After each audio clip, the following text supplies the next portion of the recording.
Let it be a Nick and Jane, and let it be a Mr. Smith, a banker of Nick and Jane. They both keep their money in his bank. That's why we use the title Mr. Smith with respect. Nick really wants to buy, well, let's say Jane's bicycle, but he has no money. More precisely, he has money, but not enough, only $10, while Jane wants $100 for her precious bicycle. That's a problem. What should Nick do? Well, this bicycle is so desirable. He gives Jane his $10 as a deposit and asks plaintively not to sell the bike to anyone. He says that he will bring the rest of the money soon. At the same time, he runs to his bank, to the respected Mr. Smith, to get a loan for the missing $90. As ill luck, Mr. Smith has no money at this moment, but he knows perfectly about $10, which Nick gave to Jane. And where will Jane bring his money to? That's right, she will put these $10 in her lovely bank to the same Mr. Smith. Therefore, Mr. Smith asks Nick to come back tomorrow, in the hope that tomorrow he will get these $10. And everything happens this way. The next day, Jane brings $10 to the bank. The bank provides Nick these $10 on credit. Nick immediately gives them to Jane. She again puts them in a bank. The bank again provides Nick these $10 on credit, etc. As long as Nick the fool will gather enough money for the bicycle. Don't you get confused yet? Be patient, I told you. These demons have been trying to confuse you during 1,000 years. These damn economists and financiers.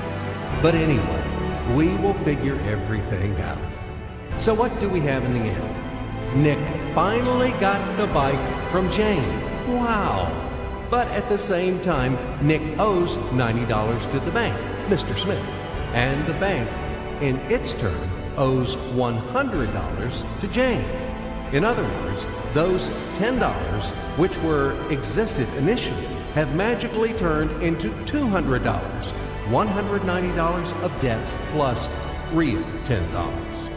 But these $10 would also turn into $1,000. Even in $1 million or $1 billion, if Nick would make a more expensive purchase.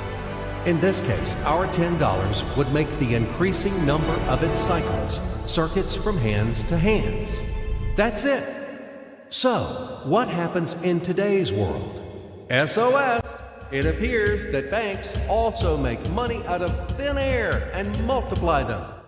Not only Fed can produce money, but banks either. In short, everybody can do this, except you and me. We are not in the business at this celebration of life.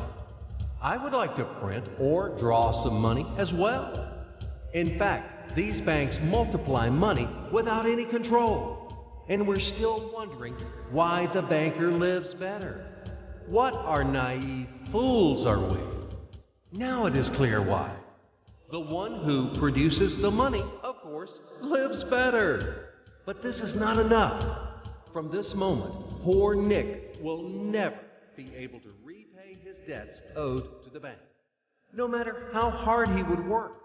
Silly Nick doesn't know it yet, that he's in slavery to the bank, in credit bondage forever, because those $90 which he owes to Mr. Smith do not exist in nature at all. Sly Mr. Smith made his money out of nothing.